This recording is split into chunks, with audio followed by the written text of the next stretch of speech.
Hello बच्चों, मुझे मालूम है कि बोर्ड्स ऑलमोस्ट आ गए हैं। केवल 2 महीने बचे हैं और आपके पास टाइम बहुत कम है। तो मैंने एक नई सीरीज शुरू करी है जिसके अंदर हम लाइन बाय लाइन एनसीईआरटी के एक एक टॉपिक को लेके चलेंगे with the help of the notes जो आपको टेलीग्राम पे मिलेंगे, जो मैंने पीपीटी के फॉर्म में यहाँ पर बना रखे हैं। और उसके साथ साथ हम एक्टिविटीज डिस्कस करेंगे एंड अलोंग विद दैट हम previous year question topic by topic लगाना शुरू करेंगे, ताकि आपका जो ये सफ़र है 2 महीने का वो आसान हो जाए और आपके रिवीजन में आपको कोई भी प्रॉब्लम ना हो। तो आज हम शुरू करते हैं लाइफ प्रोसेसेस, जो एनसीईआरटी का टॉपिक है बायोलॉजी में। और लाइफ प्रोसेसेस, सबसे पहला क्वेश्चन ये आता है कि भाई लाइफ प्रोसेसेस होता क्या है। लाइफ प्रोसेसेस ये होते हैं वो प्रोसेसेस जिसके थ्रू जो ह्यूमन होते हैं वो आराम से कोई भी काम कर सकते हैं। That means the processes which are responsible for the functioning of the human body. और इसके अंदर एक चीज और होती है, भले ही आप रेस्ट कर रहे हो, आप कुछ भी कर रहे हो, तो आपकी बॉडी के अंदर वो प्रोसेस हो रहा होगा। ओके, तो सबसे पहला जो पॉइंट आता है वो ये आता है कि लाइफ प्रोसेसेस के अंदर कौन कौन से पॉइंट्स आ रहे हैं। जैसे लाइफ प्रोसेसेस के अंदर मूवमेंट भी आता है, रेस्पिरेशन भी आता है, ग्रोथ भी आता है, रिप्रोडक्शन भी आता है, एक्सक्रीशन भी आता है, न्यूट्रिशन भी आता है। बट जो हमने एनसीईआरटी के अकॉर्डिंग जो टॉपिक्स हमें डिस्कस करने हैं उसके अंदर केवल और केवल वी हैव ओनली 4 टॉपिक्स जो आज हम डिस्कस करेंगे। सबसे पहला टॉपिक है हमारा न्यूट्रिशन। उसके बाद फिर हमारे पास क्या है, उसके बाद फिर हमारे पास रेस्पिरेशन है, ट्रांसपोर्टेशन है, एक्सक्रीशन है। और आज के क्लास में हम केवल और केवल न्यूट्रिशन को पूरा अच्छे से रिवाइज कर लेंगे, ठीक है। तो सबसे पहले हम ये देखते हैं कि भाई न्यूट्रिशन होता क्या है। न्यूट्रिशन वो प्रोसेस होता है जिसके थ्रू कोई भी ऑर्गेनिज्म अपना फूड ऑब्टेन करेगा। ओके, कोई भी ऑर्गेनिज्म, हम अपनी बात करें या प्लांट्स की बात करें या फिर किसी भी और ऑर्गेनिज्म की बात करें, the nutrition is the process by which any organism is going to obtain its food. Basically अगर हम बात करेंगे तो न्यूट्रिशन 2 तरीके का होता है। पहला होता है ऑटोट्रॉपिक न्यूट्रिशन। ऑटोट्रॉपिक न्यूट्रिशन क्या होता है, वो प्रोसेस होता है जिसके अंदर ऑर्गेनिज्म अपना फूड खुद बना सकते हैं। मतलब ऑटो मतलब क्या होता है, खुद बनाना। ओके, ऑटो मीन्स होता है खुद बना सकते हैं, ये सबसे इंपॉर्टेंट पॉइंट है। दैट मीन्स वो ऑर्गेनिज्म जो अपना फूड खुद बना सकते हैं with the help of the water, with the help of the carbon dioxide, और किसकी प्रेजेंस में, सनलाइट की प्रेजेंस। तो इसमें क्या आते हैं, प्लांट्स आते हैं एंड बैक्टीरियाज आते हैं। Okay, the organism which can make their food by themselves, पहला पॉइंट हो गया। उसके बाद फिर दूसरा पॉइंट है हेट्रोट्रॉप। हेट्रोट्रॉप कौन होते हैं, हेट्रोट्रॉप वो ऑर्गेनिज्म होते हैं जो किसी ना किसी और सोर्स से अपना फूड लेते हैं, या तो डायरेक्टली या फिर इनडायरेक्टली। ओके, तो ऑर्गेनिज्म जो अपना फूड खुद सिंथेसाइज नहीं कर पा रहे हैं, ठीक है, with the help of the raw material that is carbon dioxide and water, तो what they are doing, they are taking their food from the autotroph, या तो डायरेक्टली या फिर इनडायरेक्टली। हेट्रोट्रॉप के अंदर बेसिकली क्या आते हैं, कंज्यूमर्स आते हैं। हेट्रोट्रॉपिक ऑर्गेनिजम्स के अंदर ह्यूमंस आएंगे, और उसके अलावा हमारे पास फंगस होते हैं और भी हमारी बहुत ढेर सारी वेराइटीज होती हैं। हेट्रोट्रॉप को भी हम डिवाइड करते हैं, जो हम अभी आगे देखेंगे। तो सबसे पहले देखते हैं ऑटोट्रॉपिक न्यूट्रिशन। ऑटोट्रॉपिक न्यूट्रिशन किसके अंदर हो रहा है, ऑटोट्रॉपिक न्यूट्रिशन हो रहा है सबसे पहले प्लांट्स में। ओके, और ऑटोट्रॉपिक न्यूट्रिशन के लिए प्लांट्स के पास क्या होता है, प्लांट्स के पास होता है क्लोरोफिल। क्लोरोफिल वो साइट होती है जहां पर ये पूरा प्रोसेस होता है। और ऑटोट्रॉपिक न्यूट्रिशन जो प्लांट्स के अंदर हो रहा है, इस प्रोसेस को हम बोलते हैं फोटोसिंथेसिस। फोटोसिंथेसिस का मतलब है कि लाइट लेके, photo means light, okay, light लेके जो ये फूड बना रहे हैं। Synthesis means to produce, that means the green plant are taking the light and the raw material such as carbon dioxide and water in the presence of sunlight, and what they are making the food. And the formula of food over here is C6H12O6 along with the oxygen which is evolved and the water which is released. See, the oxygen over here is something which is very important for our survival. Without oxygen we cannot survive. Like suppose we can survive without the food, हम food के बिना रह सकते हैं थोड़े समय के लिए, बट हम ऑक्सीजन के बिना बिल्कुल भी नहीं रह सकते। ओके, तो हमने क्या क्या लिया, हमने कार्बन डाइऑक्साइड लिया, हमने वाटर वगैरह लिया, और क्लोरोफिल में जाके सनलाइट को यूज करके हमने फूड बना लिया। और इस प्रोसेस को हम क्या बोलते हैं, इस प्रोसेस को हम फोटोसिंथेसिस बोलते हैं। अब क्वेश्चन ये आता है कि लेट अस नाउ सी कि एक्चुअली होता क्या है इस पूरे प्रोसेस में फोटोसिंथेसिस के दौरान। ठीक है, तो ये क्वेश्चन आपका बोर्ड में भी आता है कि what are the events of the photosynthesis. तो let's see the main event of the photosynthesis. आप एग्जैक्टली यही जाके लिखा होगा तब भी आपके मार्क्स आ जाएंगे। सबसे पहला है absorption of light by chlorophyll. अगर ये क्लोरोफिल है, ठीक है। तो यहाँ पर क्या होगा, सबसे पहला काम हो जाएगा कि ये क्लोरोफिल लाइट को एब्जॉर्व करेगा। क्या करेगा? लाइट को एब्जॉर्व करेगा। ओके। उसके बाद जो दूसरा इवेंट होता है वो होता है conversion of light energy to chemical energy by splitting of the water molecules into hydrogen and oxygen. That means ये जितनी भी लाइट एनर्जी थी वो किस में कन्वर्ट हो गई है? वो केमिकल एनर्जी में कन्वर्ट हो गई है। किसके थ्रू? By the splitting of water into the hydrogen and oxygen. ये सबसे इंपॉर्टेंट पॉइंट है कि फोटोसिंथेसिस के अंदर क्या हो रहा है, light energy is converted into the chemical energy and in this the splitting of the water molecule is taking place. Third जो प्रोसेस होता है, थर्ड जो स्टेप होता है उसके अंदर होता है कार्बन डाइऑक्साइड को कार्बोहाइड्रेट्स में कन्वर्ट करना। ठीक है। अब पॉइंट ये आता है, सबसे पहला तो ये हो गया कि अगर आपके पास बोर्ड में पूछा जा रहा है इवेंट्स क्या है तो आप ये लिखोगे और आपको पूरे मार्क्स मिल जाएंगे। बट कुछ ऐसे भी प्लांट्स होते हैं जिसके अंदर ये इवेंट एक पूरे इसी सीक्वेंस में नहीं हो रहे होते हैं, मतलब ऑल द थ्री स्टेप एक पूरे सीक्वेंस में जैसे यहाँ पर दे रखे हैं वैसे नहीं होंगे। वो प्लांट्स कौन से होते हैं? वो होते हैं डेजर्ट प्लांट। डेजर्ट प्लांट में क्या होता है, ये कार्बन डाइऑक्साइड लेते हैं नाइट में और ये प्रिपेयर करते हैं इंटरमीडिएट प्रोडक्ट। ओके। जो कि क्या करेगा? Intermediate product which is acted upon by the energy absorb by the chlorophyll during the day. That means ये पूरे स्टेप्स नहीं होंगे कि लाइट एनर्जी ली क्लोरोफिल ने, उसके बाद फिर लाइट एनर्जी केमिकल एनर्जी में कन्वर्ट होगी। डेजर्ट प्लांट में एक चीज ये होती है कि they are taking up the carbon dioxide at night and intermediate product ये नाइट में ही बना लेंगे। Okay. This is something very important, please write it with the help of the star that in desert plant they make an intermediate product in the night and which is acted upon by the energy uh, by the chlorophyll during the day। ये आपको याद रखना है। That mean desert plant के अंदर ये पूरा steps जो यहाँ पर दे रखे हैं, इवेंट्स दे रखे हैं, वो नहीं होंगे। ओके। अब हमसे ये दूसरा क्वेश्चन पूछा जाता है कि what are the raw materials of photosynthesis. और ये जो क्वेश्चंस है ना, ये मैं PYQ में आपको कल फिर रिवाइज करवाऊंगी। ठीक है। अभी आप देख लो कि कौन कौन से क्वेश्चंस पूछे जाते हैं, बट ये सारी चीजें एक प्रॉपर क्वेश्चन के सीक्वेंस में अलॉन्ग विद द आंसर्स आपके साथ मैं शेयर भी करूंगी टेलीग्राम पे, जिसका लिंक आपको नीचे मिल जाएगा। और उसके साथ साथ मैं आपके साथ अभी भी डिस्कस कर रही हूँ ताकि आपको एक पूरा आइडिया हो जाए, क्योंकि अब 2 महीने बाद आपको एग्जाम्स देने। तो सबसे पहली चीज होगी raw material of the photosynthesis, जिसके अंदर हम क्या लेंगे? सनलाइट रॉ मटेरियल होता है। क्लोरोफिल होता है जो कि सनलाइट को एब्जॉर्व करता है। किसके अंदर? Chloroplast. Okay. Chlorophyll contain chloroplast. तो ये बात तो हमें याद ही रखनी है कि क्लोरोफिल के अंदर क्या होता है? क्लोरोफिल के अंदर क्लोरोप्लास्ट होता है। ठीक है। क्लोरोफिल के अंदर क्लोरोप्लास्ट होता है और यही रिस्पॉन्सिबल होता है कि लाइट को एब्जॉर्व कर ले। ठीक है। CO2 एंटर होगी स्टोमेटा के थ्रू और ऑक्सीजन रिलीज आउट हो जाएगी, which is very important for us for the survival. और ये सारी चीजें किसके थ्रू हो रही है? सारी चीजें स्टोमेटा के थ्रू एक्सचेंज ऑफ गैसेज हो रहा है। ठीक है। तो stomata is responsible for the exchange of gases और स्टोमेटा के बारे में भी अभी हम देखेंगे एक बार। And water and dissolved minerals जो होते हैं, नाइट्रोजन, फॉस्फोरस, ये सब रूट्स के थ्रू आते हैं। ठीक है। ये सारे पॉइंट्स बहुत इंपॉर्टेंट है कि वाटर एंड डिजॉल्व मिनरल कैसे आ रहे हैं? रूट्स के थ्रू आ रहे हैं। ठीक है। तो ये हमने पढ़ लिए रॉ मटेरियल्स। अब हम आगे बढ़ते हैं और हम देखते हैं हमारे पास आगे क्या क्या चीजें हैं। पहला पॉइंट हमारा हो गया है रॉ मटेरियल वाला, इवेंट्स हमारे हो चुके हैं। ठीक है। इवेंट्स क्या क्या होता है फोटोसिंथेसिस में, रॉ मटेरियल्स कौन कौन से होते हैं, ये एग्जैक्टली ऐसे ही क्वेश्चंस आपके आएंगे। बिल्कुल यही आपसे पूछा जाएगा, इससे ज़्यादा आपसे पूछा नहीं जाएगा कुछ भी। तो प्लीज़ इसको बहुत आराम से देखिए, ईजिली देखिए ताकि आपको कोई प्रॉब्लम ना हो एग्जाम में। अब एक क्वेश्चन आता है कि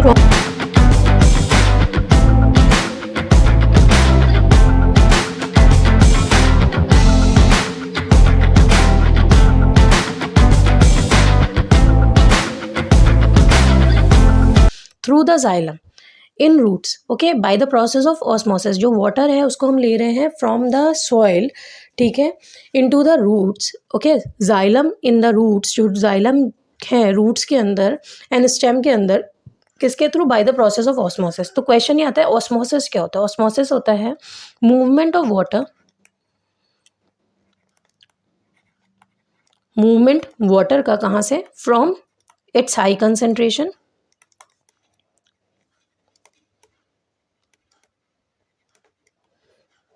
टू लो कंसेंट्रेशन। मतलब पानी का जहाँ पर ज़्यादा कंसंट्रेशन होगी वहाँ से पानी वहाँ जाएगा जहाँ पर उसकी लो कंसंट्रेशन होगी, किसके through? With the help of a semi permeable membrane. तो पानी की कंसंट्रेशन बाहर ज़्यादा थी सॉइल में, तो वो कहाँ जाएगा? वो रूट्स में जाएगा, रूट्स के जाइलम में जाएगा, फिर स्टेम में जाएगा, किसके थ्रू? ऑस्मोसिस के थ्रू पानी का एब्जॉर्प्शन हो रहा है प्लांट्स के अंदर। दूसरा होता है कार्बन डाइऑक्साइड, जो कि लीव्स के अंदर आता है थ्रू स्टोमेटा, और ये जो मूवमेंट होता है ये डिफ्यूजन के थ्रू होता है। मतलब डिफ्यूजन इज कि अगर आपने एक रूम में आप if you have taken the spray like के जो आपका वो होता है डिओड्रेंट एंड ये सारी चीज़ें, तो अगर आप एक रूम में कोने में खड़े होकर डिओड्रेंट को स्प्रे करोगे तो ये जो स्प्रे की स्मेल होगी वो पूरे रूम में स्प्रेड हो जाएगी। सिमिलरली विद द ऑक्सीजन और the carbon dioxide also, carbon dioxide की कंसनट्रेशन बाहर ज़्यादा होती है तो वो क्या करेगा? स्टोमेटा के थ्रू लीफ के अंदर आसानी से आ जाएगा, किसके थ्रू? डिफ्यूजन के थ्रू। तो ये दोनों जो रॉ मटेरियल्स थे ये प्लांट ने कैसे एब्जॉर्व करे ये भी हमने देख लिया।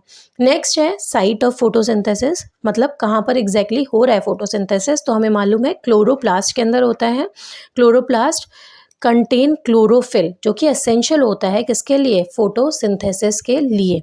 ओके, क्लोरोप्लास्ट इन लीव्स, ये हमेशा याद रखना है, ठीक है, ये हमें याद रखना है। क्लोरोप्लास्ट और क्लोरोफिल के बीच में हमेशा कन्फ्यूजन होता है, तो हमेशा हमें ये याद रखना है कि क्लोरोप्लास्ट कंटेन्स क्लोरोफिल, ठीक है, और यहीं पर फोटोसिंथेसिस हो रहा है। ओके,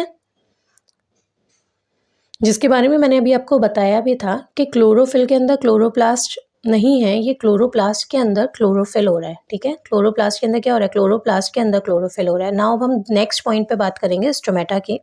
स्टोमेटा में क्या होता है? स्टोमेटा जो होते हैं वो गैसेस एक्सचेंज के लिए होते हैं, ठीक है, और वाटर के एक्सचेंज के थ्रू जो मतलब जो एक पूरा आपका जो ट्रांसपिरेशन हो रहा है, ट्रांसपिरेशन का मतलब होता है कि जो लॉस ऑफ वाटर हो रहा है, ठीक है, जब ये लॉस ऑफ वाटर हो रहा है प्लांट के अंदर तो अभी गैस का एक्सचेंज हो रहा है, क्योंकि pores are open when the loss of water is taking place, that means pores खुले हुए हैं स्टोमेटा के, और उसी समय जो गैसेस का एक्सचेंज है वो हो रहा है वहाँ पर, ठीक है।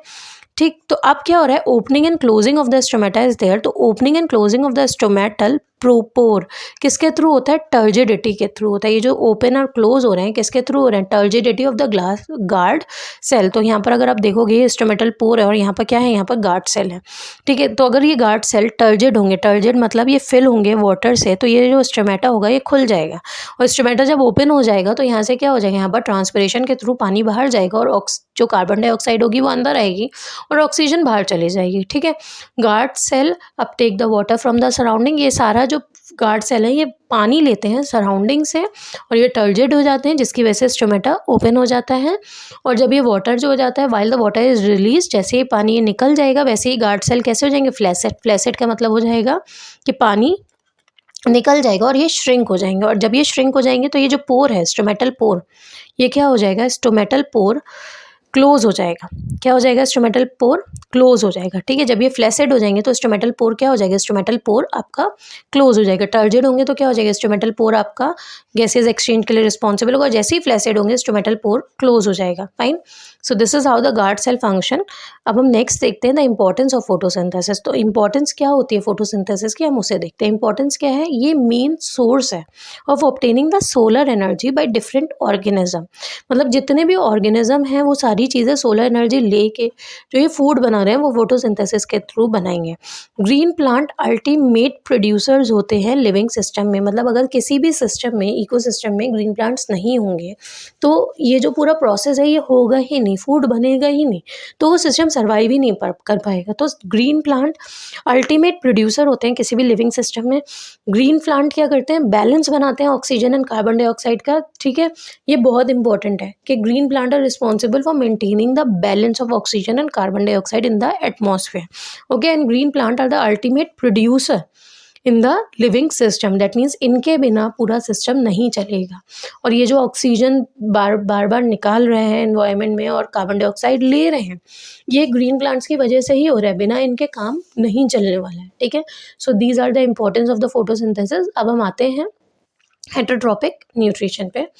हेटरोट्रॉपिक न्यूट्रिशन जो है वो हमारा बेसिकली यही हो रहा है कि वो अपना फूड खुद नहीं बना पा रहे हैं, तो वो क्या करेंगे, वो किसी ना किसी और सोर्स पे डिपेंडेंट होंगे फूड के लिए। ठीक है, तो पहला आता है होलोजोइक।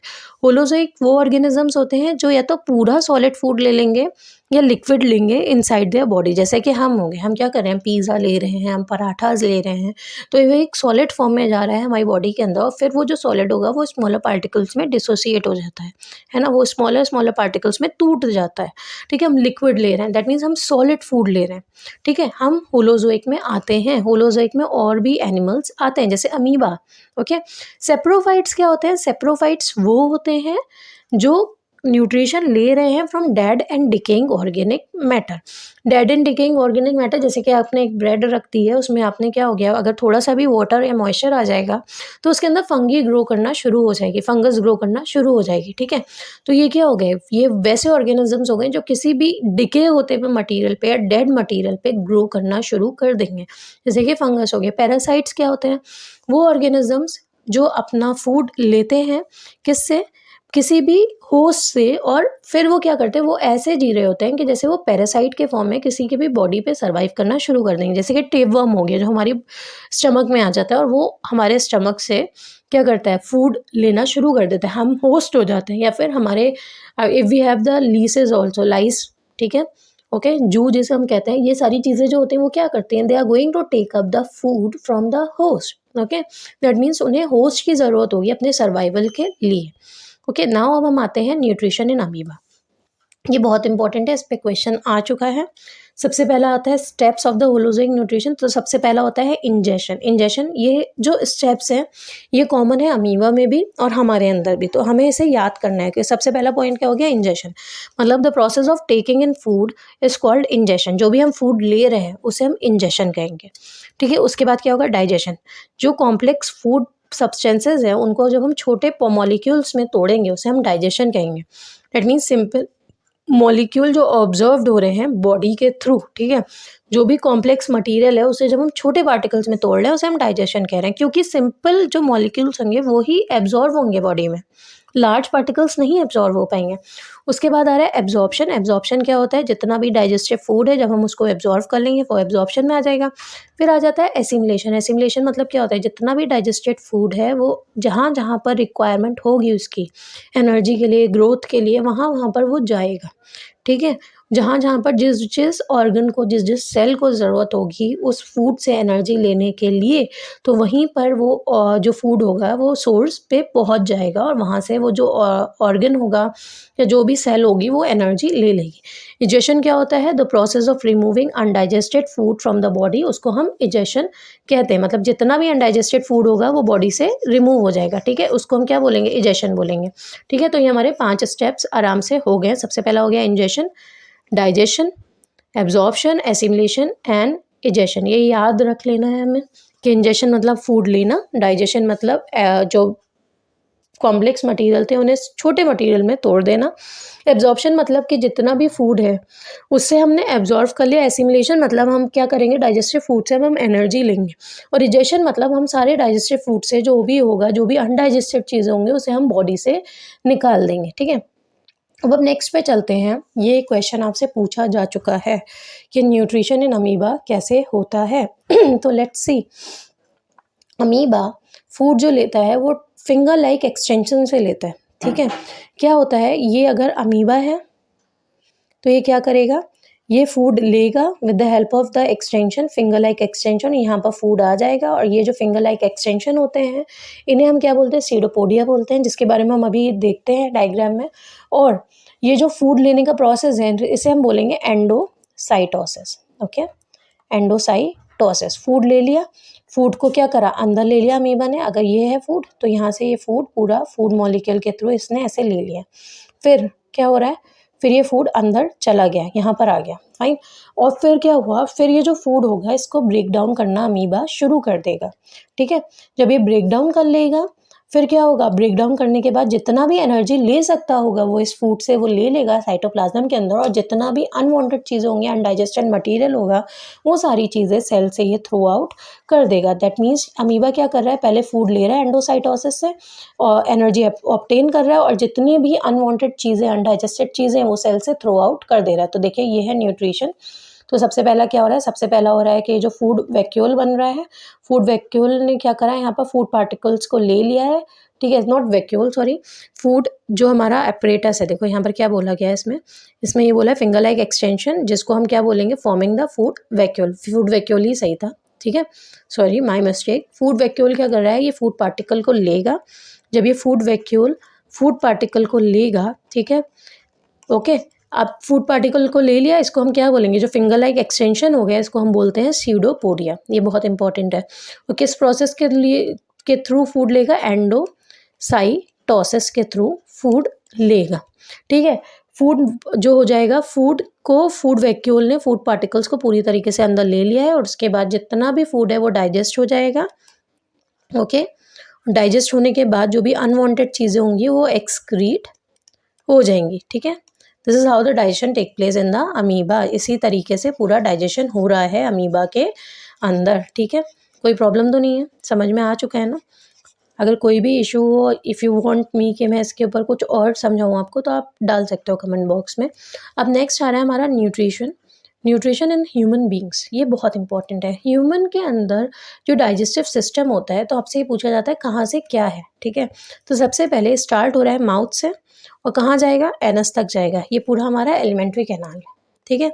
माउथ हो गया जिसके अंदर, जिसको हम बकल कैविटी भी बोलते हैं। ईसोफेगस हो गया जिसको हम क्या बोलेंगे, फूड वैक्यूल बोलेंगे, ठीक है। फूड पाइप बोलेंगे हम इसको, ठीक है। We call it as a food pipe क्या हो गया, जो हमारा पूरा फूड नीचे लेके जा रहा है। उसके बाद फिर क्या हो जाएगा, उसके बाद हमारे पास जे शेप्ड स्टमक होगा। जे शेप्ड स्टमक में फूड पाइप के थ्रू जो फूड है वो आ जाएगा। फिर फूड आगे जाएगा स्मॉल इंटेस्टाइन में, फिर जाएगा लार्ज इंटेस्टाइन में, और यहाँ पर जो एसोसिएटेड ग्लैंड होंगे वो होगा सलाइवरी ग्लैंड, जो माउथ में आपको मिलेगा, गैस्ट्रिक ग्लैंड जो आपको स्टमक में मिलेंगे, जिनके बारे में हम अभी हम डिटेल में पढ़ेंगे। उसके बाद फिर लिवर होगा और पैनक्रियाज होगा। ये सारी चीज़ें एसेसरी ऑर्गन्स होते हैं जो हमारी मदद कर रहे होते हैं, एसेसरी ग्लैंड्स होते हैं जो हमारी हेल्प कर रहे होते हैं, ठीक है। मतलब इनकी सिक्रीशन से ही डाइजेशन प्रॉपरली कंप्लीट होगा। तो चलिए अब देखते हैं सबसे पहला पोर्शन, जिसको हम बोलते हैं mouth and buccal cavity. Mouth क्या होता है, माउथ के अंदर हमारे पास टंग होते हैं और टीथ्स होते हैं। टंग का क्या काम होता है, टंग का काम होता है कि जितने भी फूड है, जितना भी फूड हमने लिया है उसको सलाइवा के साथ मिक्स करने का काम हो रहा है। और जितने भी टंग होते हैं ना, टंग के ऊपर रिसेप्टर्स होते हैं, क्या होते हैं, रिसेप्टर्स होते हैं, ठीक है। और ये क्या करते हैं, टेस्ट के लिए रिस्पॉन्सिबल है। ये हमें बताएंगे कि कौन सा जो फूड है उसके अंदर कौन सी चीज़ स्वीट है, सार है, बिटर है, या कुछ भी, ठीक है। स्वीट, सार, बिटर, ये सारे जो टेस्ट होते हैं ये वो टंग ही हमें बताता है, ठीक है। That means it is going to perceive the taste. Teeth होते हैं, 4 तरीके के टीथ्स होते हैं, incisor, canine, premolar and molar. Incisor किसके लिए रिस्पॉन्सिबल होता है, incisor is responsible for cutting, that means it is responsible for cutting the food. Canine tearing के लिए, दैट मीन्स ये किसके अंदर होंगे, कार्निवोर्स के अंदर। किसके अंदर होंगे, कार्निवोर्स के अंदर होंगे। क्यों, क्योंकि ये क्या कर रहे हैं, टीयर कर रहे हैं फूड को और फ्लैश को, ठीक है। प्रीमोलर क्या होगा, कोर्स ग्राइंडिंग के लिए होगा। मोलर जो होगा वो फाइन ग्राइंडिंग के लिए होंगे। ये सारे हमारे फंक्शंस हो गए टीथ के, ओके। फूड हमारा मिक्स हो चुका है और अब हम आगे पहुंचते हैं। देखिए फूड के जब ये मिक्स हो रहा था तो इसको मिक्स करने के लिए जो लिक्विड होता है उसको हम बोलते हैं सलाइवा, और ये किससे सिक्रीट होता है, सलाइवरी ग्लैंड से। तो saliva contain enzyme called salivary amylase, और इसके अंदर कौन सा एंजाइम होता है, सलाइवरी अमाइलेज, जो क्या करता है, स्टार्च को माल्टोज और शुगर में कन्वर्ट कर देता है। तो एक सबसे इम्पॉर्टेंट पॉइंट है वो ये है कि माउथ के अंदर केवल और केवल कार्ब्स का डाइजेशन होता है। माउथ के अंदर किसी और चीज़ का डाइजेशन नहीं होगा, ना प्रोटीन का ना फैट का। In the mouth the digestion of only and only carbohydrate take place, ठीक है। और ये किसके थ्रू होगा, सलाइवरी अमाइलेज के थ्रू होगा। यहाँ पर जो पीएच होता है वो 6.8 होता है सलाइवा का, ठीक है। दैट मीन्स अब ये क्या कर रहा है, कॉम्प्लेक्स मॉलिक्यूल्स को स्मॉल पार्ट्स में तोड़ रहा है, ठीक है। अब हम नेक्स्ट देखते हैं। नेक्स्ट हमारा हो गया ईसोफेगस, और ईसोफेगस को हम क्या बोलते हैं, ईसोफेगस को हम फूड पाइप बोलते हैं। और ये क्या करेगा, रेगुलेटेड मैनर में फूड को ले जा रहा है। तो अगर ये फूड पाइप है, ये क्या कर रहा है, ये ऐसे रेगुलेटेड मैनर में फूड को ले जा रहा हो। ये जो मूवमेंट है, मतलब एक जगह पे फूड इकट्ठा होगा फिर आगे पुश होगा, ये जो मूवमेंट होता है इसको हम बोलते हैं, जो रिदम में कॉन्ट्रैक्शन और रिलैक्सेशन हो रहा है, ठीक है, इसको हम बोलते हैं पेरिस्टाल्टिक मूवमेंट, ठीक है। फिर ये क्या हो रहा है, रिदमेटिकली ये जो फूड होगा ये हमारे स्मॉल, ये यहाँ से फूड पाइप से ये हमारे लिवर, उसमें क्या कहते हैं उसके, स्टमक में पहुँच जाएगा, ठीक है। किस में पहुंच जाएगा, it is going to reach up to the stomach, ठीक है। तो ईसोफेगस के थ्रू, फूड पाइप के थ्रू जितना भी फूड है वो कहाँ पहुंच जाएगा, it will reach ultimately to the stomach. किस मूवमेंट के थ्रू, ये आपसे पूछा जाता है। तो the movement is peristaltic movement. Peristaltic movement क्या है, पेरिस्टाल्टिक मूवमेंट है जैसे अगर ये फूड पाइप है तो इसकी जो वॉल है ये लगातार खाने को इस फॉर्म में जो आगे भेज रही है, रिदमेटिकली जो भेज रही है आगे, कॉन्ट्रैक्शन और रिलैक्सेशन के थ्रू, ठीक है। इसे हम क्या बोलते हैं, इसे हम पेरिस्टाल्टिक मूवमेंट बोलते हैं। ये बहुत इंपॉर्टेंट है, इसको भी देख लीजिए, पूछा जाता है एग्जाम में, that what is peristaltic movement, okay. Now the next point that is stomach, that means अब खाना जो है वो फूड पाइप से स्टमक में पहुंच चुका है। तो स्टमक क्या होता है, एक जे शेप्ड ऑर्गन होता है, ठीक है। Stomach is a J shaped organ, जो जैसे ही फूड जाएगा वो एक्सपेंड हो जाएगा, ठीक है। अब muscular wall of the stomach food को मिक्स करने के लिए रिस्पॉन्सिबल होती है, मतलब स्टमक के अंदर चर्निंग हो रही है, डाइजेस्टिव जूसेस निकल रहे हैं और ये क्या हो रहा है, अल्टीमेटली फूड को मिक्स कर रहा है। The digestion function of the gastric gland present in the wall of the stomach, मतलब ये जितना भी डाइजेशन हो रहा है सारी चीज़ें किसके थ्रू हो रही हैं, गैस्ट्रिक ग्लैंड के थ्रू हो रही है, जो कि स्टमक के अंदर प्रेजेंट है। और ये जो गैस्ट्रिक ग्लैंड होते हैं, पता है क्या क्या रिलीज करते हैं, hydrochloric acid, pepsin and mucus. ये क्या क्या रिलीज करते हैं, the release hydrochloric acid, pepsin and mucus, okay. और अब हम एक एक चीज़ के बारे में बात करना शुरू करते हैं, ठीक है। तो सबसे पहले बात करते हैं हाइड्रोक्लोरिक एसिड के बारे में। तो सबसे पहला पॉइंट ये आता है कि भाई हाइड्रोक्लोरिक एसिड क्यों होता है। हाइड्रोक्लोरिक एसिड इसलिए होता है क्योंकि जो फूड है अगर उसके अंदर कोई भी बैक्टीरिया आ रहा है, ठीक है, कोई भी अनवांटेड चीज़ आ रही है, तो हाइड्रोक्लोरिक एसिड सबसे पहले उसे किल कर देगा, ठीक है। और उसके बाद दूसरी चीज़ होती है कि जो स्टमक में प्रोटीन के डाइजेशन के लिए पेप्सिन होता है वो इनएक्टिव स्टेट में होता है। पेप्सिन कैसा होगा, pepsin will be pepsinogen, okay, in the form of pepsinogen. तो HCl का काम होता है वो इस पेप्सिनोजन को पेप्सिन के फॉर्म में कन्वर्ट कर दे, ताकि ये पेप्सिन जाके प्रोटीन पे एक्ट करे और प्रोटीन को डाइजेस्ट कर दे, ठीक है। दूसरा पॉइंट क्या है कि ये सारी चीज़ें, ये जो पेप्सिन है, पेप्सिन केवल और केवल एसिडिक मीडियम में काम करता है, तो उस मीडियम को बनाने के लिए हाइड्रोक्लोरिक एसिड होता है, ठीक है। तो ये सारी चीज़ें हो गई हाइड्रोक्लोरिक एसिड और पेप्सिन के बारे में, कि हाइड्रोक्लोरिक एसिड सबसे पहले तो कोई भी अनवांटेड चीज़ आ रही है, बैक्टीरिया वगैरह, उसको किल करेगा।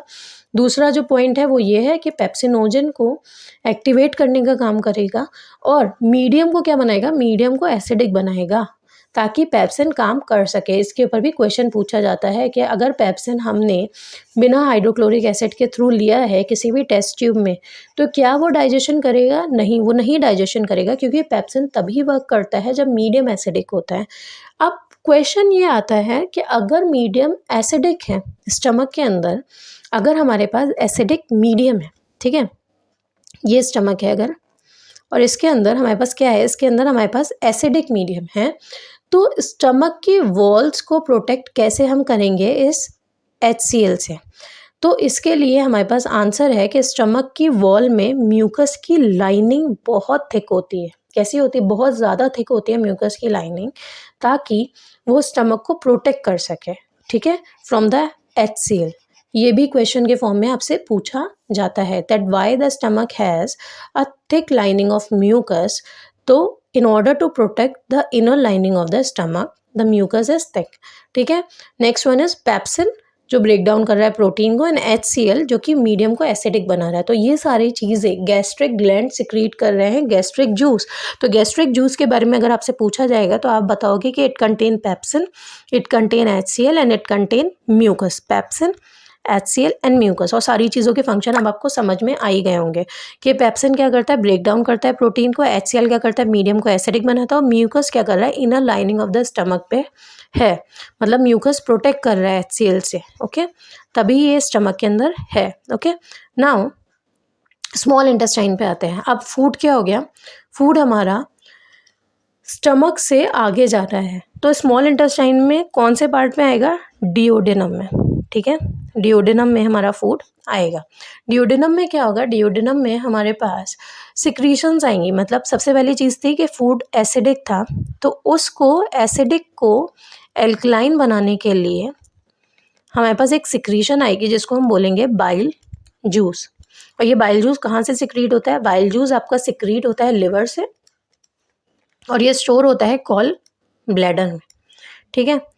बाइल जूस का सबसे पहला काम होता है कि जो मीडियम था उसको एसिडिक से एल्कलाइन बनाना, और दूसरा काम होता है बाइल जूस का कि फैट को, जो बड़ा सा फैट मॉलिक्यूल है उसे छोटे छोटे पोर्शन में तोड़ देना, ठीक है। मतलब स्मॉल पोर्शन में ब्रेक डाउन करा देना, ठीक है। तो स्मॉल इंटेस्टाइन में सबसे पहले डिओडेनम ने रिसीव करा फूड को, जो कि हमारा स्टमक से आ रहा था, जो कि एसिडिक फूड था, और उसके पास आ गई सिक्रीशन हो गई लिवर से बाइल जूस की। और बाइल जूस क्या कर रहा है?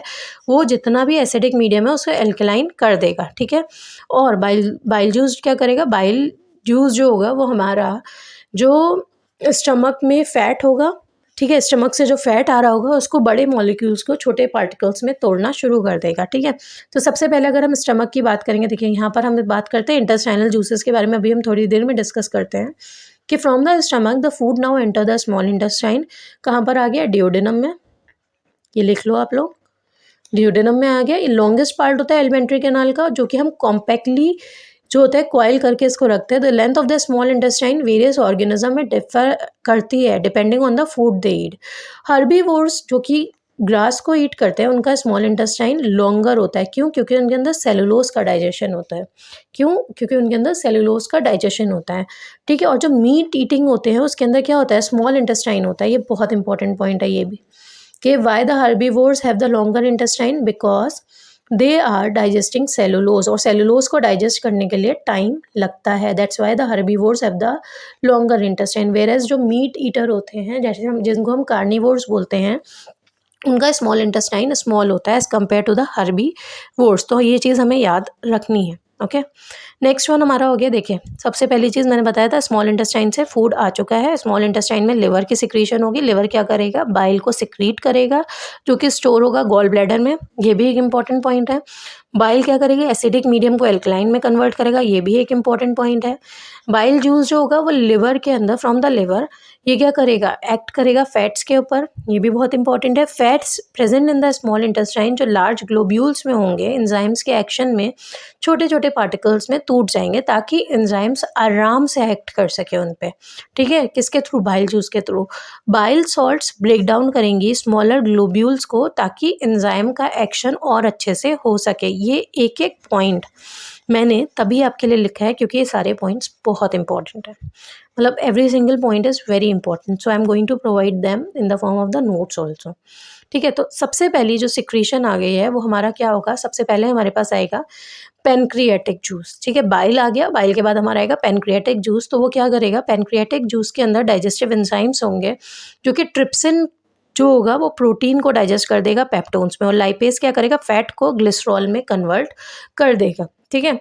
तो ये हो गया बाइल जूस की सिक्रीशन आ गई, ठीक है। बाइल जूस के बाद हमारे पास आ गई पेनक्रियाटिक जूस, ठीक है। पेनक्रियाटिक जूस ने क्या करा? बाइल जूस ने सबसे पहले एसिडिक को एल्कलाइन कर दिया, ठीक है, और फैट का इमल्सिफिकेशन कर दिया। इमल्सिफिकेशन इज कि जो लार्ज मॉलिक्यूल्स थे उन्हें छोटे पार्टिकल्स में तोड़ दिया है, ठीक है। अब पेनक्रियाटिक जूस आ गया जिसके अंदर दो इंपॉर्टेंट चीज़ है, ट्रिप्सिन, ओके। ट्रिप्सिन क्या करेगा? जो प्रोटीन होगा उसको पेप्टोन्स में कन्वर्ट करेगा, और दूसरा है लाइपेज। लाइपेज क्या करेगा? फैट को फैटी एसिड्स एंड ग्लिसरॉल में कन्वर्ट करेगा, ठीक है। ये दो काम हो रहे हैं यहाँ पर, ठीक। अब ये सारी चीज़ें होने के बाद फिर क्या होगा? फिर आएगा इंटेस्टाइनल जूस, जिसके बारे में मैंने आपको बोला था, मैं आपको बाद में बताती हूँ। तो let's see the intestinal juice now, फिर हम आगे बढ़ेंगे, ठीक है। ये सारा काम कहाँ हो रहा है? ये सारा काम हमारा हो रहा है डाइजेशन का। डैट मीन्स जितने भी प्रोटीन हैं, जितने भी फैट्स हैं, ये सारी चीज़ें अब डाइजेस्ट हो रही हैं, ठीक है। तो चलो अब हम आगे बढ़ते हैं और देखते हैं इसको कि दूसरी चीज़ क्या हुई है। दूसरी चीज़ यहाँ पर ये है इंटेस्टाइनल एंजाइम्स। इंटेस्टाइनल एंजाइम्स के अंदर कौन कौन आ जाएगा? इंटेस्टाइनल एंजाइम्स के अंदर कार्बोहाइड्रेट के लिए डाइजेशन करने के लिए होंगे, फैट के डाइजेशन के लिए होंगे, प्रोटीन के डाइजेशन के लिए होंगे, ठीक है। तो यहाँ पर इनके नेम्स आप मुझे चैट बॉक्स में डालोगे कि इंटेस्टाइनल एंजाइम्स में कार्बोहाइड्रेट को डाइजेस्ट करने के लिए कौन कौन से होते हैं, फैट को डाइजेस्ट करने के लिए कौन कौन से होंगे, और प्रोटीन को डाइजेस्ट करने के लिए कौन कौन से होंगे, और जो यहाँ पर इंटेस्टाइनल एंजाइम्स के नेम हैं ये सारे मैं आपको नोट्स में प्रोवाइड कर दूँगी, तो आप वहाँ पर जाके चेक कर सकते हो, ठीक है। तो दैट मीन्स कार्ब्स को डाइजेस्ट करने के लिए ग्लूकोज बन जाएगा, फैट को डाइजेस्ट करके फैटी एसिड एंड ग्लिसरॉल बन जाएगा, और प्रोटीन को अमीनो एसिड्स बना लेंगे। और ये सारे जो जितने भी नेम ऑफ द एंजाइम्स होंगे यहाँ पर इंटेस्टाइन के, वो हम डिस्कस करते हैं। नाउ स्मॉल इंटेस्टाइन में हमारे पास विलाई भी होते हैं। विलाई क्या करते हैं, villi are responsible for the absorption of food into the blood. Finger like projection होते हैं, मतलब अगर ये वॉल है स्मॉल इंटेस्टाइन की तो यहाँ पर फिंगर लाइक प्रोजेक्शंस ऐसे होंगे, ओके। और ये क्या करेंगे, ये फूड को एब्जॉर्व करने के लिए रिस्पॉन्सिबल होंगे, ठीक है। They are responsible for the absorption of food, और ये कहाँ ले जाएंगे, फूड को ब्लड में ले जाएंगे, ठीक। तो विलाई का काम क्या होता है, विलाई रिचली सप्लाइड होते हैं ब्लड वेसल्स के लिए, ब्लड वेसल से, और ये खाने को और अच्छी तरीके से एब्जॉर्व कर लेते हैं स्मॉल इंटेस्टाइन में। तो सबसे इम्पोर्टेंट क्वेश्चन जो आपका आता है कि मैक्सिमम एब्जॉर्प्शन कहाँ होता है, तो मैक्सिमम एब्जॉर्प्शन स्मॉल इंटेस्टाइन में होता है। कहाँ होता है, स्मॉल इंटेस्टाइन में होता है फूड का, ठीक है। ये क्वेश्चन भी आपका पूछा जा चुका है कि मैक्सिमम एब्जॉर्प्शन कहाँ होता है। Maximum absorption take place in the small intestine. That means tissues को ब्रेक डाउन करना, ठीक है। जितनी भी चीज़ें हैं, building up of the new tissues, ठीक है, जहाँ पर फूड को ब्रेक डाउन करके टिश्यू के पास ले जाना, और टिश्यू में ले जाके सारी नए टिश्यू को बिल्ड करना, और ओल्ड टिश्यू का ब्रेक डाउन हो जाना, ठीक है, रिपेयर हो जाना ओल्ड टिश्यू का, ठीक है। तो ये सारी चीज़ें किसके थ्रू होंगी, ये सारी चीज़ें तब होंगी जब एब्जॉर्प्शन होगा। एब्जॉर्प्शन किसके थ्रू इंक्रीज़ हो रहा है स्मॉल इंटेस्टाइन में, विलाइज के थ्रू इंक्रीज़ हो रहा है, ठीक है। तो अब हम पहुँचते हैं एब्जॉर्प्शन के बाद लार्ज इंटेस्टाइन में। लार्ज इंटेस्टाइन में क्या हो रहा है, लार्ज इंटेस्टाइन में स्मॉलर होता है स्मॉल इंटेस्टाइन से, जितना भी अनडाइजेस्टेड फूड होगा वो लार्ज इंटेस्टाइन में अब चला जाएगा, ठीक है। कुछ वाटर, सॉल्ट, ये सारी चीज़ें लार्ज इंटेस्टाइन में एब्जॉर्व होना शुरू हो जाएंगी, और सारी चीज़ें अल्टीमेटली एक्सपेल आउट हो जाएंगी एनस के थ्रू। लार्ज इंटेस्टाइन के अंदर मैं फिर से बता रही हूँ कि जितना भी एक्सेस ऑफ वाटर होगा वो एब्जॉर्व हो जाएगा, और जितना भी रेस्ट ऑफ द मटेरियल होगा वो इजेक्शन हो जाएगा लार्ज इंटेस्टाइन के थ्रू, ठीक है। So this is how the absorption take place in the large intestine. तो चलो अब हम डिस्कस करना शुरू करते हैं एक एक करके एक्टिविटीज़ जो एनसीईआरटी में दे रखी हैं। सबसे पहला जो एक्टिविटी है वो है रिगार्डिंग फोटोसिंथेसिस। तो हमने क्या करा है, हमें पॉटेड प्लांट लेना है वेरीगेटेड लीफ के थ्रू। एग्जाम्पल मनी प्लांट होगा, क्रोटॉन्स हमने ले लिए हैं। हम क्या करेंगे, इस प्लांट को ले जाके 3 दिन तक कहाँ रख देंगे, एक ऐसे डार्क रूम में रख देंगे जहाँ पर जितना भी स्टार्च जो प्लांट में बना हुआ है वो सब यूज अप हो जाए, और इसको हम क्या बोलते हैं, डी स्टार्च। क्या बोलते हैं हम, डी स्टार्च कंडीशन में रख देंगे, ठीक है। दैट मीन्स प्लांट जो हो गया वो डी स्टार्च हो गया। अब 6 घंटे के लिए हम इसी प्लांट को ले जाके सनलाइट में रखेंगे। फिर हम क्या करेंगे, एक लीफ को प्लग करेंगे, ठीक है। और लीफ, वेरीगेटेड लीफ देखो ऐसे होती है, वेरीगेटेड लीफ, ये अगर लीफ है, ठीक है, if this is a leaf, तो उसमें कुछ ही पोर्शन ऐसा होगा जो ग्रीन होगा, ठीक है। वो अभी मैं आपको दिखाती हूँ। That means only some portion will be green, rest जो होगा वो ग्रीन नहीं होगा। फिर हम इस लीफ को ले जाके कहाँ रख रहे हैं, हम इस लीफ को ले जाके इसके जितने भी ग्रीन एरिया है उसको शीट पे मार्क कर लेंगे। फिर हम इस लीफ को बॉईल करेंगे कुछ मिनट के लिए। फिर हम इसको अल्कोहल में डालेंगे और केयरफुली हम इसको वाटर में क्लीन करेंगे, ठीक है। Then till the alcohol begin to boil, हम उसको हीट करेंगे। देखो ये है वेरीगेटेड लीफ, ठीक है, this is a variegated leaf. तो अब क्वेश्चन ये आता है, what happen to the colour of the leaf and what is the colour of the solution. Now अब हमें क्या करना है, डिप करना है डाइल्यूट सोल्यूशन ऑफ आयोडीन में। जब हमने इसको पूरी तरीके से बॉयल कर लिया, फिर हम इसको डाइल्यूट सोल्यूशन ऑफ आयोडीन में डालेंगे। फिर हम ये देखेंगे, टेक आउट द लीफ और आयोडीन को रिंस करेंगे, मतलब क्लीन करेंगे, और ऑब्जर्व करेंगे कि कहाँ कहाँ पर जो लीफ का कलर है वो चेंज हुआ है, ठीक है। तो अब हम कंक्लूड करते हैं कि हमारा क्या है। तो आंसर क्या है, सबसे पहला क्वेश्चन था what happen to the colour of the leaf and what is the colour of the solution. तो जो लीफ का कलर होगा वो क्या हो जाएगा, leaf become colourless and chlorophyll dissolve in the alcohol and turns green, ठीक है। लीफ कलरलेस हो गई है, यहाँ पर देखिए ये पहले लीफ थी और ये कलरलेस हो गई है, और क्लोरोफिल क्या हो गया, डिजोल्व हो गया इनको अल्कोहल में, ठीक है। और अल्कोहल में और अल्कोहल का सोल्यूशन क्या हो गया, ग्रीन हो गया। नेक्स्ट है हमें ऑब्जर्व करना है colour of the leaf as compare to the tracing of the leaf in the beginning. तो जो ग्रीन एरिया होगा वो डार्क ब्लू होगा, ठीक है। मतलब ये जितना भी ग्रीन एरिया था ये क्या हो गया, जो रिंस हो गया है ये कैसा हो गया, ये अब डार्क ब्लू हो गया है। और सबसे इम्पॉर्टेंट चीज़ होती है कि अगर स्टार्च प्रेजेंट होता है तो वो एरिया आयोडीन की प्रेजेंस में डार्क ब्लू हो जाता है। क्या हो जाता है, डार्क ब्लू हो जाता है। तो ये चीज़ बताता है कि भाई स्टार्च प्रेजेंट था, ठीक है। और फॉर्मेशन ऑफ द क्लोरोफिल हो जाएगा, ठीक है। That means sorry not the formation of the chlorophyll, presence of the chlorophyll हमें बता देगा। तो green area of the leaf turn dark blue. और ये क्या बताता है, ये हमें बताता है कि स्टार्च बना है और कलरलेस पार्ट के अंदर कोई भी फॉर्मेशन नहीं हुआ है, ठीक है। तो ये जो कलरलेस पार्ट है इसमें कोई भी फॉर्मेशन नहीं हुआ है, जो ग्रीन एरिया था वहीं पर स्टार्च बना है, ये हमें पता चल गया।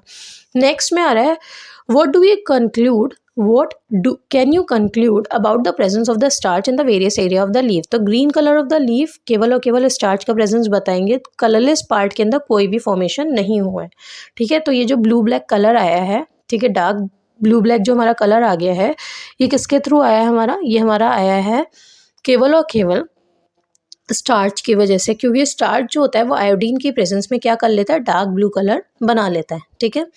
तो ये हमारा एक पहली एक्टिविटी हो गई। नेक्स्ट एक्टिविटी पे चलते हैं। Take 2 healthy potted plant same size के, ठीक है, ले लिए। अब हमने इसको कुछ दिनों के लिए डार्क रूम में रखा है, फिर हम डिस्टार्च कर लेंगे, मतलब जितना भी स्टार्च होगा उसको हम यूज़ कर लेंगे। उसके बाद हमने सेपरेट ग्लास प्लेट पे रखा है। वॉच ग्लास को हमने, वॉच ग्लास के अंदर क्या करा है, हमने पोटेशियम हाइड्रोक्साइड रखा है, मतलब KOH रखा है, ठीक है, on the side of one of the plant. एक प्लांट में हमने KOH रखा है, दूसरे में हम नहीं रखेंगे। KOH का काम क्या होता है, KOH एब्जॉर्व कर लेता है कार्बन डाइऑक्साइड। तो इसका मतलब हम इस एक्सपेरिमेंट में कार्बन डाइऑक्साइड के बारे में बात करने वाले हैं, ठीक है। तो अब हमने कवर करा दोनों बेल जार्स को as shown in the figure. देखो एक प्लांट ये था, इसको हमने बेल जार से कवर कर दिया है, एक के अंदर हमने KOH रख दिया है यहाँ पर, और दूसरे के अंदर हमने कुछ भी नहीं रखा है, ठीक है। चलो अब आगे बढ़ते हैं। वैसलीन ले लिया ताकि ये जो जार्स हैं इसके लोअर पोर्शन पे कोई भी गैस का एक्सचेंज ना हो, यहाँ पर हमने वैसलीन लगा दी। क्या लगा दी हमने, वैसलीन लगा दी है, ताकि कोई भी गैस का एक्सचेंज ना हो ना। जब हम एक लीफ को प्लग करेंगे और स्टार्च की एक्टिविटी देखेंगे तो हमें ये पता चलेगा कि दोनों लीव्स के अंदर क्या सेम अमाउंट ऑफ स्टार्च बना है, और हमें इस एक्टिविटी से हम क्या कंक्लूड कर सकते हैं हमें ये बताना है। तो हमें सेटअप तो समझ में आ गया है।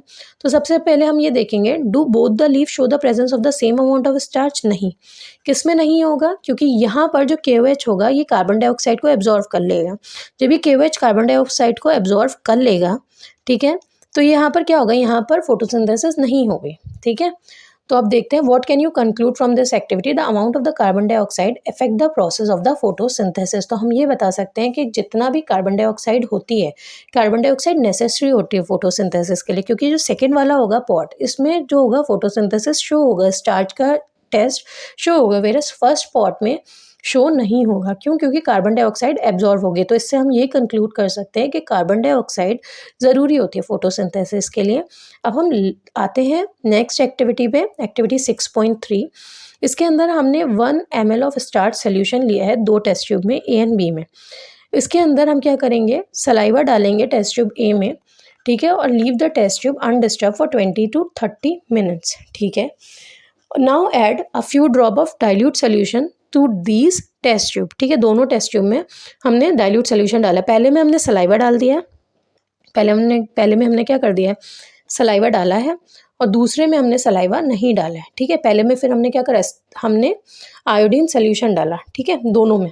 अब in which test tube do you observe the colour change, तो हमें ये बताना है किस टेस्ट ट्यूब में कलर चेंज हुआ है, and what does this indicate about the presence और absence of starch in the 2 test tube, ठीक है। तो हमें ये बताना है कि दोनों के अंदर क्या ये बता रहा है कि प्रेजेंस और absence of starch, and what does this tell us about the action of the saliva on the starch. तो let's see what we have.